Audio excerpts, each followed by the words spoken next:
ॐ नमः सिद्धेभ्यः।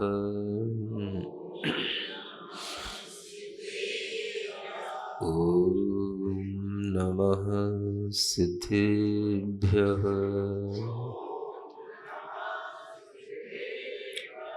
ॐ नमः सिद्धेभ्यः।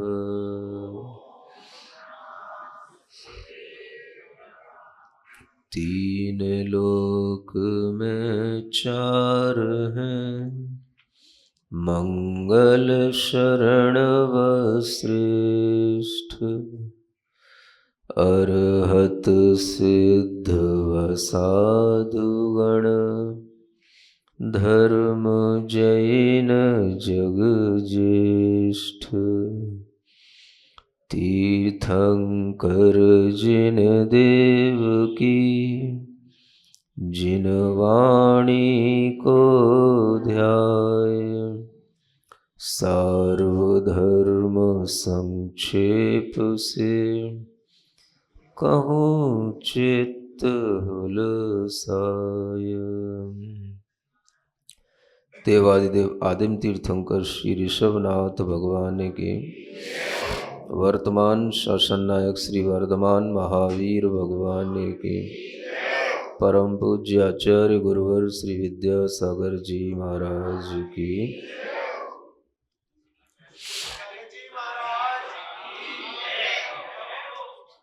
नई छह डाला का अध्ययन करते हुए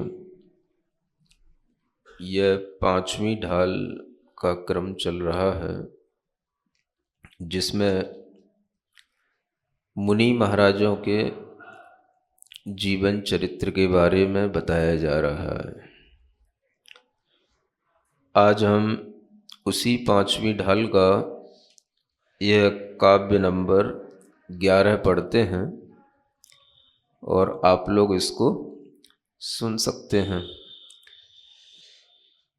12 तपसः उग्र परीशः, बोलो।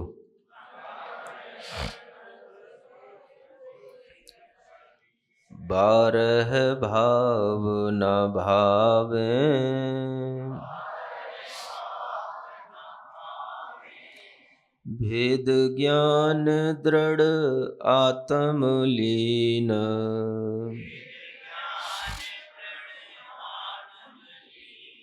समय सार मन लावें, निश्चय धर्म ध्यान से भिन्न।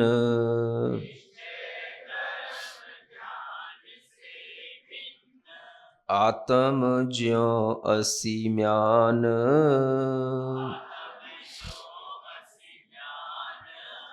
यही स्वरूपाचरण कहावे।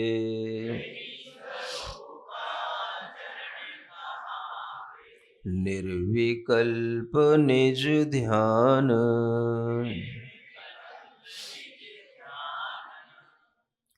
यह पंक्तियाँ मुनि महाराज के उस जीवन को बताने वाली हैं, जो जीवन उनका बाहरी और भीतरी दोनों तरह का होता है। बाहरी जीवन आपको थोड़ा बहुत दिखाई देता है, लेकिन भीतरी जीवन उनका कैसा होता है वो यहाँ पर बताया जा रहा है। बाहरी जीवन में आपको दिखाई देता है कि मुनि महाराज तप करते हैं, परिसह सहन करते हैं। 12 तप सह उग्र परिसह, 12 प्रकार के तपों को सहन करते हैं, जो बाह्य तप होते हैं, अंतरंग तप होते हैं, और ये दोनों ही तप 6 प्रकार के होते हैं। इस तरह से इन 12 तपों को सहन करते हुए, इनको तपते हुए उग्र परिसहों को भी सहन करते हैं। परिसह 22 होते हैं। कितने? हाँ, ये 12 तप और 12 परिसह ये मुनि महाराज के उत्तर गुण कहलाते हैं। क्या बोलते हैं इनको? उत्तर गुण। एक मूल गुण होते हैं और एक उत्तर गुण होते हैं। मूल गुण वह होते हैं जो नियम से वह प्रतिदिन पालन करते ही हैं, लेकिन उन मूल गुणों के साथ में वह अपना विकास जब करने लग जाते हैं तो उत्तर गुणों का भी अभ्यास करते हैं। ये उत्तर गुण मूल गुणों की वृद्धि करने के लिए ही होते हैं। तो उन उत्तर गुणों को भी पालन करते हुए वह मुनि महाराज 12 भावना भावें। भाते क्या हैं? 12 भावना। 12 तप हो गए और 22 परिसह हो गए। कितने हो गए? 34 हो गए। ये उनके उत्तर गुण कहलाते हैं। 28 तो मूल गुण होते हैं और ये 34 उत्तर गुण होते हैं। इनको भी वह यथाशक्ति पालन करते हुए अपने अंदर 12 भावनाओं को भाते हुए भेद ज्ञान को दृढ़ करते हैं। आप लोगों के लिए कभी कभी लोग पूछते हैं कि ये साधु इतना कष्ट क्यों सहते हैं, इतना परिसह क्यों सहन करते हैं, इससे क्या मिल जाता है? आपको भी शायद पता नहीं होता इससे क्या करते हैं, क्या मिल जाता है। वो चीज भी आपको जानने के लिए जरूरी है। चाहते हैं ना जानना? तो क्या करने के लिए करते हैं? ये भेद ज्ञान को दृढ़ करने के लिए करते हैं। किसको दृढ़ करने के लिए? भेद ज्ञान। भेद ज्ञान कौन सा ज्ञान है ये? ऐसा ज्ञान जिससे कि हमारे अंदर भेद उत्पन्न होता चला जाए। भेद माने अंतर। अंतर ज्ञान से ही अंतर ज्ञान उत्पन्न होता है। दो तरह का अंतर होता है ना। अंतर माने एक डिफरेंस। जब हम किसी चीज के बीच में एक डिफरेंस देखने लग जाते हैं तो उससे ही एक अंतर से ही एक अंतर ज्ञान आता है। अंतर ज्ञान माने आत्मज्ञान, इनर नॉलेज। तो जब हम इस तरह के तपों को सहन करते हैं, परिसहों को सहन करते हैं, तो उससे साधुओं को क्या प्राप्त होता है? वो भेद ज्ञान को दृढ़ कर लेते हैं। ये भेद ज्ञान बहुत जरूरी चीज होती है। किसी भी तरह के परिसह होते हैं, क्षुधा, पिपासा, शीत, उष्ण, इन सब परिसहों को सहन करते हुए भी वो भेद ज्ञान बढ़ाते हैं। भेद ज्ञान का मतलब आत्मा और शरीर के बीच का एक डिफरेंस क्रिएट करना। उस भेद ज्ञान से ही हमारे अंदर ये भेद उत्पन्न होता है कि शरीर भिन्न है और आत्मा भिन्न है। इसी का नाम क्या है? भेद ज्ञान। इसको डिस्क्रिमिनेटिव नॉलेज बोलते हैं। माने एक ऐसा अपने अंदर विभाजन बना करके रखना कि जो चीज हमारे लिए बाहर है वो बाहर समझ में आए और जो भीतर है वो भीतर समझ में आए। भीतर की चीज अलग है और बाहर की चीज अलग है।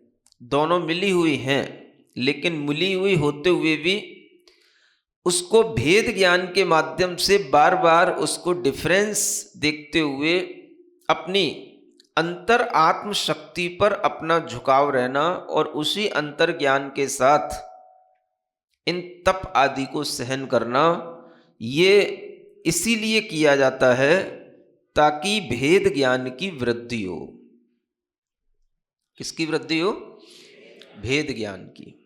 ये बहुत बड़ा भेद ज्ञान करने का तरीका है।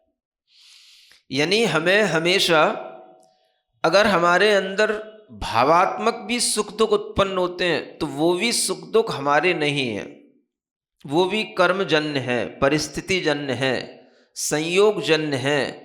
ऐसा विचार करके अपने भावों से भी अपनी आत्मा के भावों को अलग करना, सुख दुख के भावों से भी आत्मा के भावों को अलग करना, ये भी भेद ज्ञान की और अंतिम सीमा पहुंच जाती है।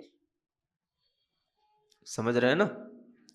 एक तो शरीर से भिन्न अपनी आत्मा को मानना, और आत्मा में भी जो सुख दुख उत्पन्न हो रहे हैं उन भावों से भी भिन्न अपने आत्म स्वभाव को देखना, ये सब भेद विज्ञान की प्रक्रिया में आ जाता है। तो इसलिए ये सब किया जाता है कि अपनी आत्मा अगर शुद्ध बनेगी, सिद्ध बनेगी, तो इसी भेद ज्ञान की दृढ़ता से बनेगी। आचार्य कहते हैं भेद विज्ञानतः सिद्धा, सिद्धा ये किल केचन, तस्यै अभाव तो बद्धा, बद्धा ये किल केचन। यह समय सार कलश में एक कलश आता है। इस संसार में जितने भी जीव सिद्ध हुए हैं तो किससे सिद्ध हुए हैं? भेद विज्ञान से सिद्ध हुए हैं। भेद विज्ञानतः सिद्धा, सिद्धा ये किल केचन। जितने भी सिद्ध हुए हैं सब भेद विज्ञान करके ही सिद्ध हुए हैं। तस्यै अभाव तो बद्धा, और जिसके लिए इस भेद विज्ञान का अभाव है तो वो बद्ध हैं, बंधे हुए हैं। बद्धा ये किल केचन, जितने भी जीव संसार में बंधे हुए हैं वह किसके कारण से? भेद विज्ञान के अभाव के कारण से ही बद्ध हैं। सुन रहे हो ना? तो ये भेद विज्ञान ही वो चीज है जो हमें सिद्धत्व की ओर ले जाती है, और इस भेद विज्ञान की प्राप्ति के लिए ही यह परिचय, तप, भावना आदि, ये सारा का सारा मूल गुण आदि का पालन करना, ये जो प्रक्रिया होती है यह इसी भेद विज्ञान की वृद्धि करने के लिए होती है। तो भेद विज्ञान सबको करने के लिए अपने मन में एक भाव बनाना चाहिए। क्या करने के लिए? हम अपने अपने स्तर पर तो कर ही सकते हैं ना। ठीक है, हम साधुओं की तरह नहीं कर सकते, लेकिन हम भी अपने स्तर पर कुछ तो भेद विज्ञान पर अपना फोकस कर सकते हैं। भेद विज्ञान को भाने के लिए हम कुछ तो अपने मन के अंदर ज्ञान ला सकते हैं, और ये देख सकते हैं कि इस भेद विज्ञान से ही हमें सिद्धि की प्राप्ति होगी। जितने भी लोग इस संसार में सिद्ध हुए, आचार्य महाराज ने एक लाइन में कह दिया, भेद विज्ञान के कारण से हुए। और जिन्होंने भेद विज्ञान नहीं किया तो वो संसार में बंधे हैं और संसार में रहेंगे। तो संसार से आत्मा को मुक्त कराने का एकमात्र साधन अंततः जाकर के क्या बनता है? भेद ज्ञान। तो भेद ज्ञान धीरे धीरे बढ़ता जाता है। पहले शरीर के स्तर पर बढ़ता है, फिर मन के स्तर पर बढ़ता है, भावों के स्तर पर बढ़ता है, कर्म के स्तर पर बढ़ता है, तब जाकर के वह अपने आत्म स्वभाव में लीन होता है। सुन रहे हो ना? कितने स्तर हैं? शरीर के स्तर पर शरीर मेरा नहीं, मन के स्तर पर मन में जो तरंगें उत्पन्न होती हैं, संकल्प विकल्प उत्पन्न होते हैं, ये मेरे नहीं। भावों के स्तर पर ये सुख दुख की जो संवेदना मेरे अंदर हो रही है, ये सब कर्म जन्य है, ये मेरे नहीं। फिर कर्मों के स्तर पर कि ये जो कर्मों का फल मिल रहा है ये भी मेरा नहीं। किसी भी प्रकार के कर्म जो हमारे लिए फल दे रहे हैं, चाहे वो ज्ञानावरणी हो, चाहे दर्शनावरणी हो, चाहे मोहनी हो, चाहे वेदनी हो, चाहे आयु हो, ये सब मेरे स्वभाव नहीं, ये मेरे नहीं। इस तरह से इस भेद विज्ञान को बढ़ाते बढ़ाते हुए आत्मा में लीन होने लग जाते हैं। इसी को कहते हैं समय सार मन लावें। माने उनके अंदर, उनके मन में फिर समय सार आने लग जाता है। समय सार का मतलब क्या होता है? शुद्ध आत्म तत्व की रुचि उत्पन्न होना, इसका नाम क्या है? समय सार। तो मुनि महाराज ये जो कुछ भी प्रक्रिया अपने जीवन में अपनाते हैं, ये अपने अंदर उसी समय सार की प्राप्ति के लिए करते हैं। तो ये भेद विज्ञान से ही समय सार आता है। समय सार माने शुद्ध आत्मा का सार। समय सार किससे आएगा? भेद विज्ञान से आएगा। तो भेद विज्ञान बाहर से लेके भीतर तक इतने लेवल उसके बनते हैं, तब जाकर के वो भेद विज्ञान आता है। समझ में आ रहा है ना? कितने लेवल बना दिए। एक शरीरज, शरीर के स्तर पर, एक मानसिक, एक भावात्मक और एक कर्मज। ये 4 लेवल जब आप क्रॉस करेंगे तब आप समय सार के पास पहुंचेंगे। सुन रहे हो ना? केवल समय सार ग्रंथ रखने से समय सार के पास नहीं पहुंच जाओगे। ये 4 लेवल आपको अपनी श्रद्धा के साथ, अपनी दृढ़ भावना के साथ क्रॉस करते हुए अपने मन को जब आप इस तरह से भीतर ले जाओगे, भेद विज्ञान करते हुए, तब आपको वह समय सार समझ आएगा। हाँ, ये है शुद्ध आत्म तत्व का भाव। उसकी किसी भी प्रकार की अनुभूति होगी तो वह इन 4 लेवल पर आपका मन नहीं टिकेगा, तब जाकर के होगी। समझते ना? तो ये समय सार इसीलिए मुनि महाराजों के साथ साथ रहता है। मुनि महाराज कहीं भी रहें, मूलाचार भी उनके साथ चलता है और समय सार भी उनके साथ चलता है। उन्हें ग्रंथ रखने की जरूरत नहीं है, वो बिना ग्रंथ के ही सब कुछ उनके पास रहता है। एक जगह से दूसरी जगह विहार करते हैं तो विहार करके भी अपना स्थान तो बदल लेते हैं, लेकिन वह अपना मूलाचार और समय सार वो उनके भीतर निरंतर चलता रहता है। मूलाचार के अनुसार ही विहार करना, आहार करना, निहार करना, सब कुछ किससे? मूलाचार के अनुसार वो भी चलता रहता है। और जब भी वह कहीं थोड़ा देर विश्राम पाते हैं तो फिर समय सार का भाव लाते हैं। तरह तरह के मौसमों के परिचय होते हैं। कभी शीत परिचय होता है तो कभी उष्ण परिचय होता है, कभी बरसात भी परिचय हो जाता है। लेकिन विहार आदि के काल में मुख्य रूप से शीत परिचय आता है या उष्ण परिचय आता है, क्योंकि वर्षा काल में तो एक जगह रुकना है। क्या सुनते हो? तो मुनि महाराज पहले सोच रहे थे कि भाई ग्रीष्म काल में पहुंचेंगे, तो ग्रीष्म काल में ग्रीष्म परिचय कुछ ज्यादा होगा, तो वो ग्रीष्म परिचय भी एक परिचय है। और अगर वो सोचें कि नहीं चलो भाई ग्रीष्म को अवॉइड कर देते हैं, शीतकाल में पहुंचेंगे, तो वो भी एक कम परिचय नहीं है, वो भी शीत भी एक परिचय है। सुनते हो ना? तो परिचय तो मुनि महाराज को सहन करने ही होते हैं। कहीं से कहीं तक जाना है, या तो वो ग्रीष्म काल में विहार करके जाएंगे या शीतकाल में जाएंगे, है ना? ये बात अलग है कि अब अगर वो चॉइस कर रहे हैं हमें उत्तराखंड में जाना है ना, तो ये भी चॉइस अच्छी होती। अगर वो ग्रीष्म काल में आते तो थोड़ा सा यहाँ पर टेम्परेचर कम मिलता, लेकिन उन्होंने अपने परिचय को और सहन शक्ति बढ़ाने के लिए क्या चॉइस किया कि नहीं, ग्रीष्म काल में नहीं, शीतकाल में चलेंगे। तो शीतकाल में अच्छा शीत परिचय सहेंगे। कहाँ? उत्तराखंड में आकर के, देवभूमि में आकर के है? और वो तो इतना ही परिचय सहन करने का मन बनाए थे, लेकिन यहां तो और भी अच्छा एक माहौल है। सामने ही नहर बह रही है गंगा नदी की। तो जैसे अपन शास्त्रों में पढ़ा करते थे, नहर के किनारे मुनि महाराज शीतकाल में बैठे हैं, नदी के किनारे मुनि महाराज शीतकाल में बैठे हैं, बिल्कुल ऐसी फीलिंग आती है कि बिल्कुल नहर के किनारे ही शीतकाल में बैठे हैं, सामने सामने नहर बह रही है और अपन बैठे हैं। तो एक अच्छा विचार, अच्छा भाव, जैसा अपन सोचते हैं वैसा बन जाता है।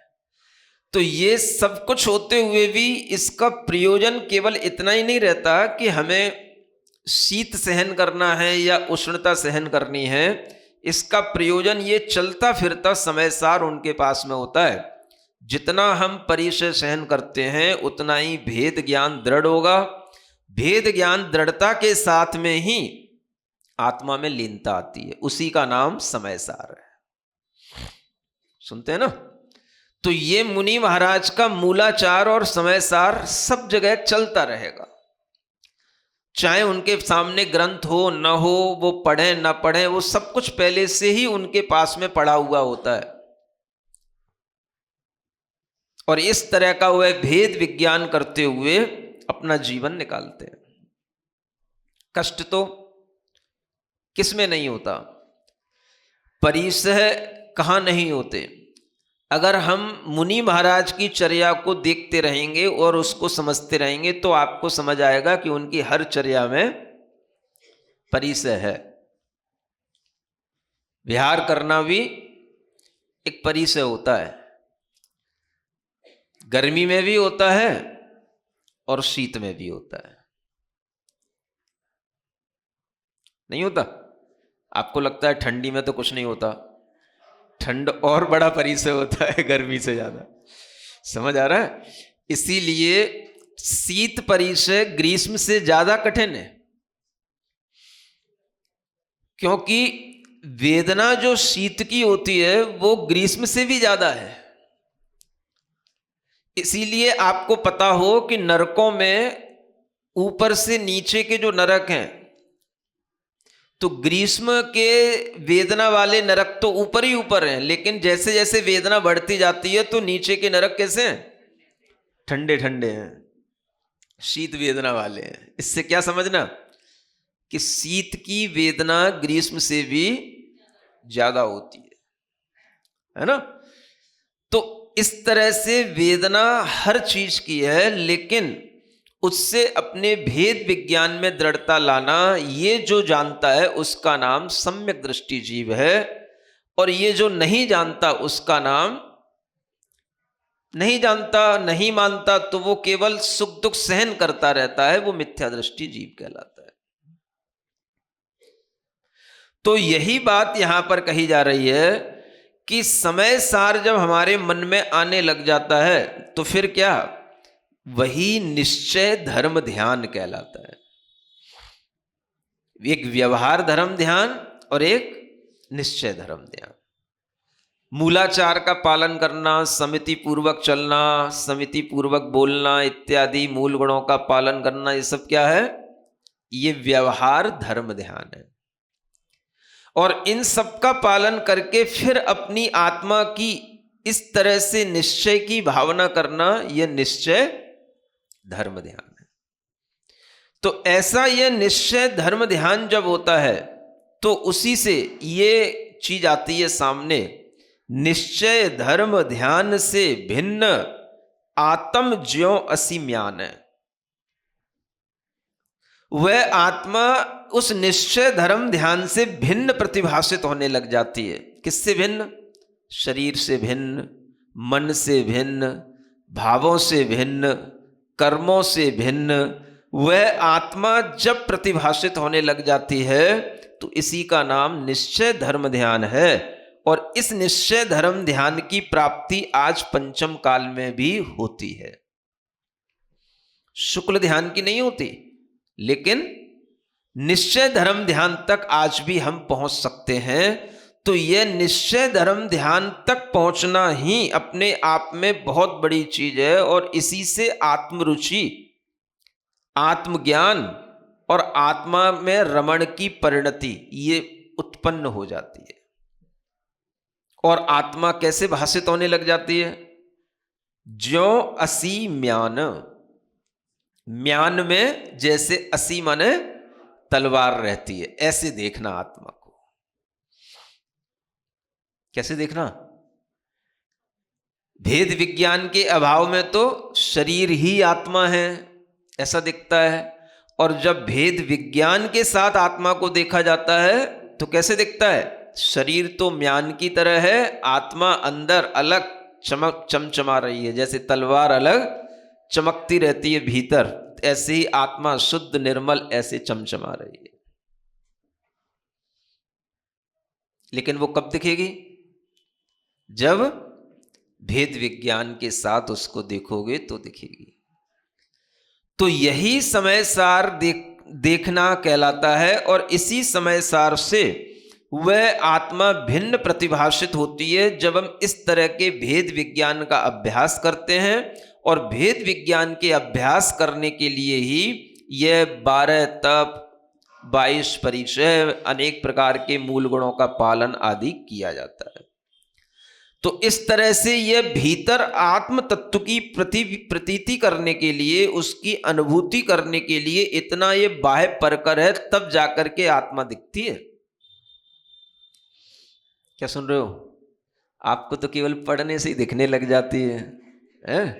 नाटक समय सार पढ़ लो, बनारसी दास के कल से पढ़ लो, छंद पढ़ लो, तो बस उसी से ही आपको लगने लग जाता है हाँ ऐसी आत्मानुभूति छे। कैसे छे भाई?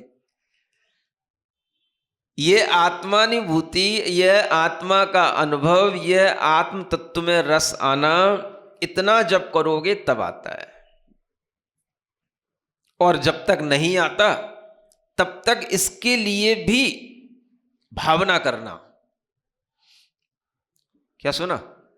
उसके लिए भावना की जाती है कि हम जिनेन्द्र कोशादिव खड्ग यष्टिम तव प्रसादेन ममास्तु शक्ति। ये भावना है। सामायिक पाठ में क्या कहते हैं? हे जिनेन्द्र भगवान, जैसे इस कोश माने यही उदाहरण है, म्यान के अंदर जैसे तलवार रहती है, ऐसे हम अपनी आत्मा को भिन्न कर पाए। ममास्तु शक्ति, हे भगवान मेरे अंदर वह शक्ति प्राप्त हो जाए। किससे प्राप्त होगी? तव प्रसादेन ममास्तु शक्ति, आपके प्रसाद से। आपकी प्रसाद माने आपके कृपा से वह हमारे अंदर शक्ति आ जाए कि हम भी अपनी आत्मा को इसी तरह से भिन्न कर पाए जैसे म्यान में से तलवार भिन्न करके निकाल दी जाती है।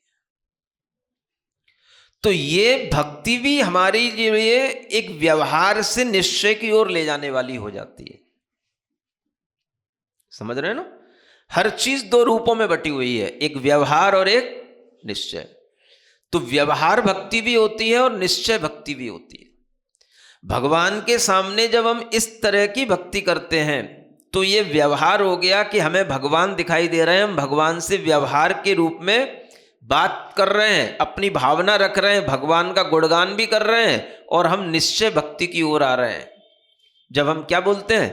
हे भगवान आपके प्रसाद से हमारे अंदर ऐसी शक्ति उत्पन्न हो जाए, शरीर तह कर तुम अनंत शक्तिम विभिन्न मात्मान अपास्त दोषम, कि हम अपनी आत्मा को शरीर से भिन्न करने की शक्ति ले आए। जो आत्मा दोषों से रहित है, निर्मल है, ऐसी आत्मा को अपने शरीर से पृथक कर पाए, ऐसी शक्ति हमें प्राप्त हो जाए। ऐसी भावना भगवान के सामने करना, ये व्यवहार भक्ति से निश्चय भक्ति की ओर आना है। समझते हो ना? हर चीज दो रूपों में। आप समझते हो सम्यक दर्शन के गुण हमारे लिए निशंकित आदि जो प्राप्त होते हैं, ये केवल व्यवहार रूप रहते हैं, ये भी निश्चय की ओर ले जाने के लिए होते हैं।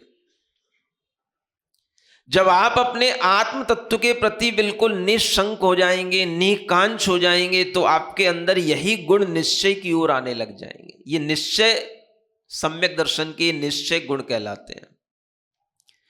तो इस तरह से हम व्यवहार से निश्चय की ओर आते हैं। किससे किसकी ओर? सुन रहे हो ना? लेकिन आप लोग उल्टी चाल चलते हो। आप लोग निश्चय से व्यवहार की ओर जाते हो। ये उल्टी चाल जब तक चलोगे तब तक आपकी चाल सही बनेगी नहीं, क्योंकि वैसी चाल है ही नहीं जो आप चलना चाह रहे हो। चाल तो वैसी है जैसा कहा गया है। तो दुनिया में अनेक लोग उल्टी चाल चलते हैं। समय सार पढ़ने वाले, अध्यात्म पढ़ने वाले, थोड़ी सी भी फिलोसोफर टाइप की मेंटेलिटी रखने वाले लोग उल्टी चाल चलते हैं। बोले पहले निश्चय, निश्चय से फिर सब व्यवहार। ये उल्टी चाल मोक्ष मार्ग में नहीं चलती, आपके मन में चल सकती है। मोक्ष मार्ग की तो सही चाल क्या बताई? व्यवहार से निश्चय। तो व्यवहार मोक्ष मार्ग से निश्चय मोक्ष मार्ग, व्यवहार भक्ति से निश्चय भक्ति, व्यवहार सम्यक दर्शन से निश्चय सम्यक दर्शन, व्यवहार सम्यक ज्ञान से निश्चय सम्यक ज्ञान, व्यवहार चारित्र से निश्चय चारित्र। इस तरह की प्रक्रिया जब हम अपनाते हैं तभी हमें कुछ प्रतीति में आता है, कुछ अनुभूति में आता है, और यही ये कहा गया है। और इसी तरह से व्यवहार जो कुछ भी हम करते हैं वो किसके लिए करते हैं? निश्चय की प्राप्ति के लिए करते हैं, परमार्थ की प्राप्ति के लिए करते हैं। तो वही परमार्थ में जब हम लीन होते हैं, अपने आत्म स्वरूप में जब हम आचरण करने की क्षमता ले आते हैं, तो उसी को हम कहते हैं अपने स्वरूप में आचरण करना। स्वरूपाचरण आ जाता है। इसको क्या बोलते हैं? अपने स्वरूप में आचरण करना। जब हम इस तरह से अपना स्वरूप का आचरण करने लगेंगे तो यही हमारा स्वरूपाचरण कहलाता है, अपने स्वरूप में रहना। और उस समय पर क्या होगा? निर्विकल्प निज ध्यान है। उस समय पर निर्विकल्प आपको निज आत्मा का ध्यान होगा, निर्विकल्प रूप में। उसका नाम है स्वरूपाचरण। ये कोई चारित्र का नाम नहीं है, जैसे अन्य जगहों पर कोई चारित्र कहा जाता है, स्वरूपाचरण नाम का चारित्र। ये कोई चारित्र नहीं है, ये एक प्रक्रिया है। और इस प्रक्रिया का एक नाम दिया गया स्वरूप आचरण। अपने स्वरूप में आचरण करना, अपने स्वरूप में रमण करना, इसका नाम है स्वरूप आचरण।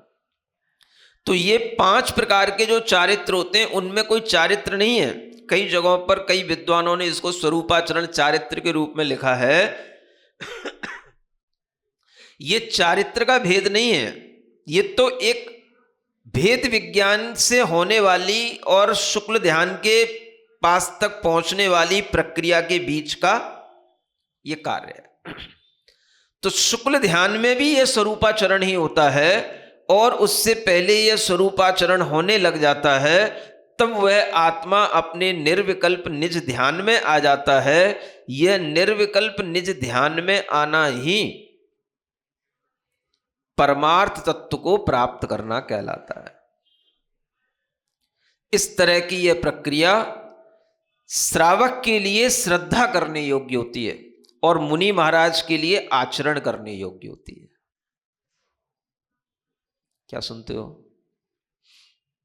बोलो तो, कुछ समझ आ रहा है कि नहीं आ रहा है? क्या कह रहा हूं? श्रावक के लिए श्रद्धा करने योग्य। अगर श्रावक सही श्रद्धा कर लेता है, हाँ ये प्रक्रिया है व्यवहार धर्म ध्यान से निश्चय धर्म ध्यान करने की, तो आपका श्रद्धान जो इस तरह का बनेगा, इसी का नाम क्या कहलाएगा? सम्यक दर्शन। इस तरह से जो आपका ज्ञान चलेगा, इसका नाम सम्यक ज्ञान। तो अगर श्रावक इतना श्रद्धान भी करने लग जाता है, तो उसी श्रद्धान से उसके लिए सही मार्ग मिल जाता है, अन्यथा वह उल्टा मार्ग चलने लग जाता है। तो अनेक दार्शनिक लोग भी इसी उल्टे मार्ग पर चलते हैं, निश्चय से व्यवहार के मार्ग।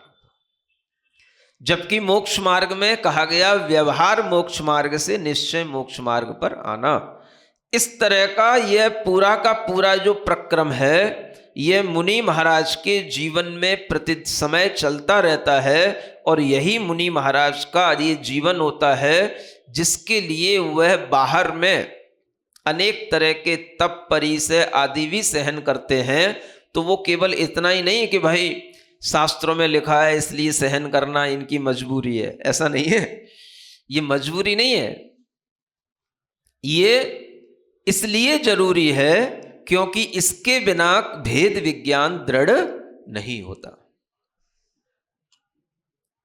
तो 12 तप, 22 परिचय, सहन करना, मूल गुणों का पालन करना, यह मुनि महाराज की मजबूरी नहीं है, ये जरूरी है। किसके लिए जरूरी है? अपने स्वरूप में आचरण करने के लिए यह जरूरी है। अपने आत्म तत्व में लीन होने के लिए यह जरूरी है। उसके बिना आत्मा सीधा सीधा आपको कोई ऐसे तलवार में से, म्यान में से तलवार निकाल के आपको अलग करके नहीं दिखा सकता। आपको तो दिखेगी ही नहीं तलवार। आपको तो केवल श्रद्धा नहीं करना है। हाँ, म्यान दिख रही तो म्यान में तलवार जरूर होगी, क्योंकि म्यान की आकृति तलवार की तरह है। ये कहलाता है श्रद्धान। सुन रहे हो ना? क्या दिख रहा है आपको? तलवार दिख रही कि म्यान दिख रही? आपको क्या दिखेगा? म्यान। और म्यान के अंदर जो तलवार है, वो तलवार आप पहले श्रद्धान करोगे, हाँ तलवार है म्यान में, और उस श्रद्धान के साथ में जब चलोगे आचरण सही करते हुए, तब आपके लिए वह तलवार दिखाई देगी चमचमाती हुई। हाँ, ऐसी ये तलवार। उस तलवार को म्यान में से निकालने के लिए शक्ति लगानी पड़ती है। इसलिए भगवान से भी शक्ति मांगनी पड़ती है। क्या सुना? हाँ, ऐसे बैठे बैठे काम नहीं चलता कुर्सियों पे। हाँ, हंस लो कुर्सियों पे बैठे बैठे। हाँ, चाय P low, coffee P low. हाँ, बाकी होना जाना कुछ नहीं है। तो कुर्सियों पे बैठे बैठे कभी ये भेद विज्ञान नहीं होते। ऐसे चाय और कॉफी के चुस्के लगाते हुए, कभी भी मजे लेते हुए, ये भेद विज्ञान नहीं होते। अगर ऐसा होने लग जाता तो आचार्य क्यों कहते, हे भगवान मुझे शक्ति दो। बड़े बड़े मुनि महाराज आचार्य सामायिक की भावना करते हुए कहते हैं, तब प्रसादेन ममास्तु शक्ति। अभी शक्ति आई नहीं भगवान, आपकी भक्ति कर रहा हूं, आपने जो बताया वैसा आचरण कर रहा हूं, लेकिन अब शक्ति आपको देना है, ये प्रसाद आपको देना है, और हमें कोई प्रसाद नहीं चाहिए। क्या सुना? यही आपकी बड़ी कृपा होगी कि हमें अपने आत्म तत्व की प्रतीति अपने शरीर से भिन्न हो जाए। तो भगवान की भक्ति में इस तरह से भाव करना, ये अपने आप में बहुत बड़ा एक श्रद्धान होता है, तभी ये भाव होगा। अन्यथा आप कभी भगवान के सामने जाकर के क्या कहोगे? क्या कहोगे आप? लड़की की शादी नहीं हो रही भगवान, बहुत दिन हो गए, उम्र बढ़ती जा रही उसकी, कितने तो हमने वर्धमान स्तोत्र के पाठ कर डाले हैं। लेकिन ये पाठ किसके लिए किए थे वर्धमान स्तोत्र के? हैं? देखो, ये भी एक बहुत अच्छा उद्देश्य है, और इस उद्देश्य के लिए भी हम कहेंगे कि ये उद्देश्य जितने अच्छे ढंग से आप लोगों ने पूरा किया, इससे पहले हमने किसी भी समाज में नहीं देखा कि पंच कल्याणक हमारे नगर में हो। इसलिए 250 दिन से लगातार वर्धमान स्तोत्र का पाठ करते रहना, यह रिकॉर्ड अभी तक कहीं नहीं बना है ना। 250 दिन बहुत होते हैं। तो पहले वर्धमान स्तोत्र क्या पाठ चलता रहा दीपार्चना के रूप में है, और फिर उसके बाद में बीजाक्षरों का पाठ शुरू कर दिया, और उसका अतिशय तो मोबाइलों पे भी देखने को मिलने लग गया है।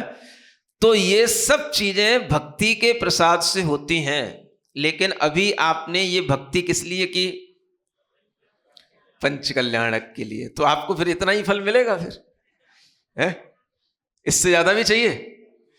अब जो मिला है इसकी और अगर आप थोड़ी सी रुचि बढ़ाएंगे तो इससे भी अच्छा और बड़ा फल आपको धीरे धीरे और मिल सकता है। तो फलों की भी वृद्धि जो होती है वो धीरे धीरे ऐसे ही होती चली जाती। तो यह भगवान की भक्ति भी हम करें तो इसीलिए करें कि अभी तो हमने इतनी शक्ति पैदा कर ली कि भगवान आपके पंच कल्याणक हो जाएं, हमारे अंदर इतनी शक्ति भी आ जाए कि हमारे भी पंच कल्याणक हो जाए, नहीं कर सकते। यानी हम भी तप करें, हम भी ज्ञान प्राप्त करें, हम भी निर्वाण प्राप्त करें, यही पंच कल्याणक कहलाते हैं। और क्या होता है? तो इस तरह से भगवान की प्रति यह भावना रखना, यह अपनी आत्मा की उन्नति की भावना कहलाती है। आत्मा की उन्नति होगी कि नहीं होगी?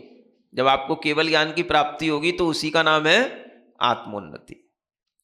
तो इस तरह से यह निर्विकल्प निज ध्यान में आने के बाद ही यह आत्मोन्नति शुक्ल ध्यान आदि के माध्यम से शुरू होती है और यही केवल ज्ञान को प्राप्त कराती है। इसलिए यह प्रक्रिया आप लोग कम से कम श्रद्धा में तो बना करके रखें, इसलिए आपको सुना रहा हूं। कोई गलत तो नहीं कर रहा? नहीं महाराज, आज पहला दिन था और आप ये क्या सुनाने बैठ गए? हम तो सोच रहे थे कि कोई आप अच्छी कहानी वहानी सुनाएंगे, है? और आपने तो ये न जाने क्या क्या भेद विज्ञान और क्या आत्मा और क्या शुद्धात्मा है। तो कुछ समझ आ रहा है आपको? ऐसा तो नहीं है, सभी लोग समझदार हैं, थोड़ा बहुत सभी पढ़ते रहते हैं, और नहीं है तो थोड़ी समझदारी लानी भी चाहिए, है ना? तो हमारा उद्देश्य क्या होना चाहिए कि हम अपनी आत्मा को अपने शरीर से भिन्न माने भी, जाने भी, और फिर उसको लाने भी। क्या समझ में आया? माने, जाने और फिर लाने। मानेंगे माने, अभी तो मानते ही नहीं हम। माने तो श्रद्धान होएगा, जाने तो ज्ञान होएगा, और ले आए लाने तो चारित्र हो गया। आ गया समझ में? तो अपनी आत्मा शुद्ध है, इसे हम अपने शरीर से पृथक करने के लिए पहले हम श्रद्धान बनाएं कि हम अपनी शुद्ध आत्मा को अपने शरीर से पृथक करना चाहते हैं। हमारी आत्मा शुद्ध है, हम इसको शुद्ध किसी भी तरह से बनाएंगे, ये बात हमें पहले माननी तो चाहिए। तो हम जब मानेंगे तो भी हम भगवान से ही प्रार्थना करेंगे, मुझे आत्मशुद्धि की प्राप्ति हो, है ना?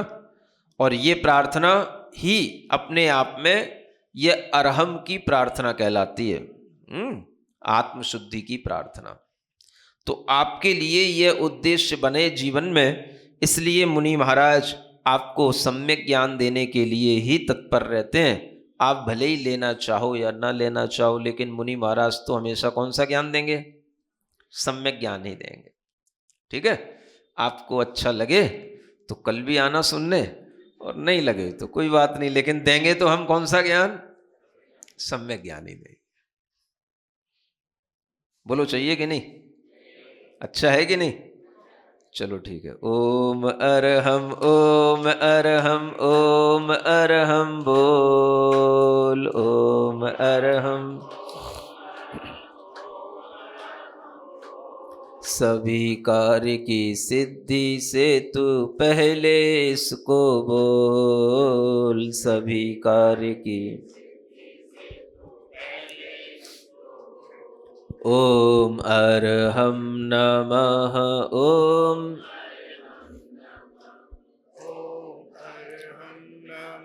ठंड भगानी है?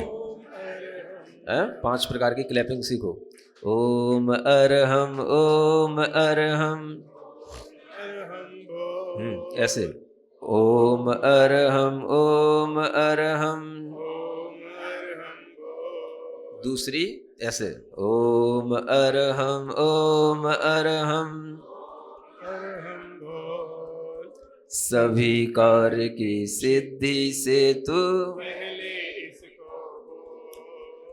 जिसने भी यह मंत्र पढ़ा, जिसने भी यह मंत्र पढ़ा। तीसरी, अपने हाथों के पर्वतों को ठोकना। जिसने भी इसको ध्याया, जिसने भी इसको ध्याया, जिसने भी यह मंत्र पढ़ा, दुख सारा ही दूर किया, जिसने भी इसको ध्याया सुख का पारावार लिया। चौथी ये सुख का पारावार लिया। इसकी महिमा इसकी शक्ति इसकी महिमा नहीं सका कोई तौल। पांचवी पूरी ओम अरहम ओम अरहम ओम अरहम बोल ओम अरहम ओम अरहम नमः ओम अरहम नमः ओम अरहम नमः ओम अरहम नमः। बोलिए पंच परमेश्वरी भगवान की।